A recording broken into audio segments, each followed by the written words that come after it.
All right, thanks everyone. Australian captain Steve Smith here to speak with you after this win in the first test here in golf. So if anyone's got a question for Steve, start with Tom up the back. Smithy, how do you summarise that performance?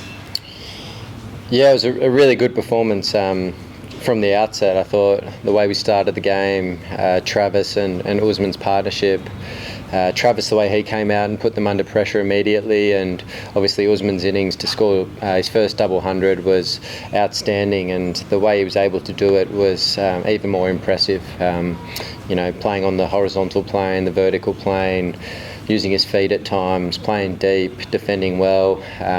It was beautiful to watch, and I was up the other end for a fair chunk of it, and just looked at ease the entire time. So I thought the way we started was great, and then obviously we had plenty of partnerships throughout to get to 650, which enabled us 2 opportunities to bowl them out without having to bat again. So Inglis, I thought again, on debut was outstanding.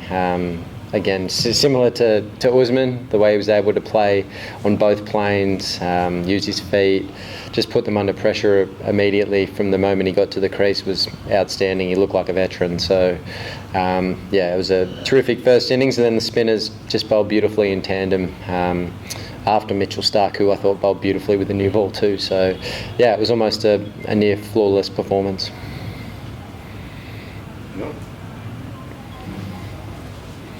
Steve, you say a near flawless performance. Does it make it even more sweet, I suppose, remembering how difficult it can be to win and to have the right way of playing over here? Yeah, it can be difficult. And I thought just the way we went about it was outstanding. Everyone stuck to their method. I think the guys trained exceptionally well in Dubai in the lead up.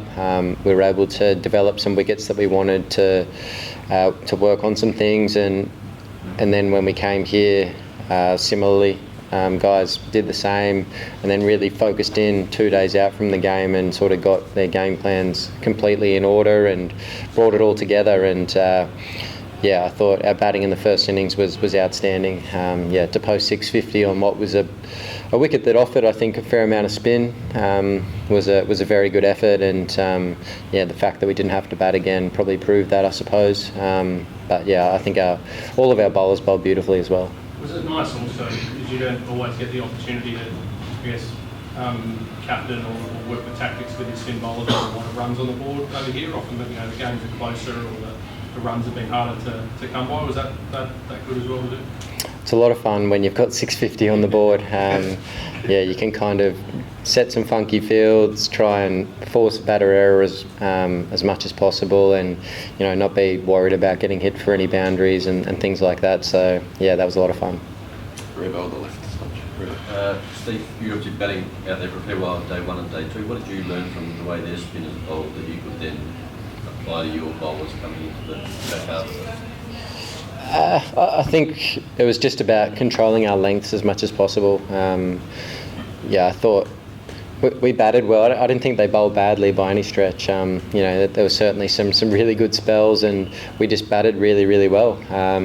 Put them under pressure, particularly the guys that were playing the sweep shot. That was tough to defend, I suppose. Uzi, I reckon, played almost probably 25% of his balls as sweep or reverse sweep. So it was difficult for them to set fields to, and Inglis was similar, Carey was similar. And then a couple of us went down the straighter plane and, did that well as well, I suppose. But, I think the key message to the spinners is just to bowl the ball in a good area for as long as you can, and there was enough in the surface, both skid-wise and spin-wise, the inconsistencies. So hit a good length, try and challenge their defence, and that's essentially it. Right. Steve, just specifically on match tournament, these days almost a necessity to have a left-arm spinner on the side when you play on these pitches. To come back after 2 years and to bowl the way you did, what did you make of this performance? Firstly, I think a lot of credit's got to go to the surgeon that did his thumb. He's a magician, I think, not a surgeon. I think he just just bowls nice balls consistently. I think, left arm spinners, so in particular the right hand batters, it just works in the subcontinent. We've seen it from plenty of spinners from India, Jadeja, Akshar Patel, guys like that. Harath over here in Sri Lanka was a wizard. Jai Surya is a very good bowler.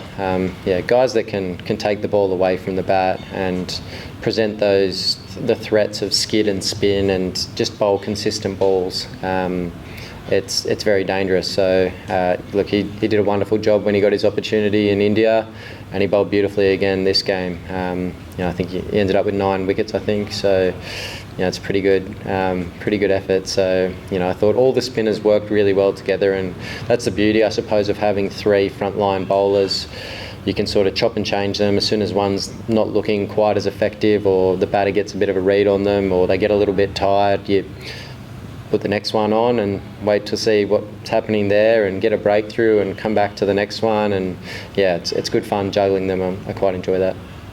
Steve, we know that it probably wasn't Usman's summer at home, and I think you'd probably be the first to admit that, but even just as a mate, not a captain, how pleased were you to see a guy you've known for such a long time getting the runs again? Yeah, I mean, I thought he played beautifully. I think batting at the top of the order at the moment, in particularly Australia, is as hard as I've seen in my career. The amount of seam movement that's being operated, and then you throw into that, he's facing Jasprit Bumrah throughout the summer with a brand new ball, fresh every time. There's probably not much bigger threat in world cricket at the moment, or almost ever.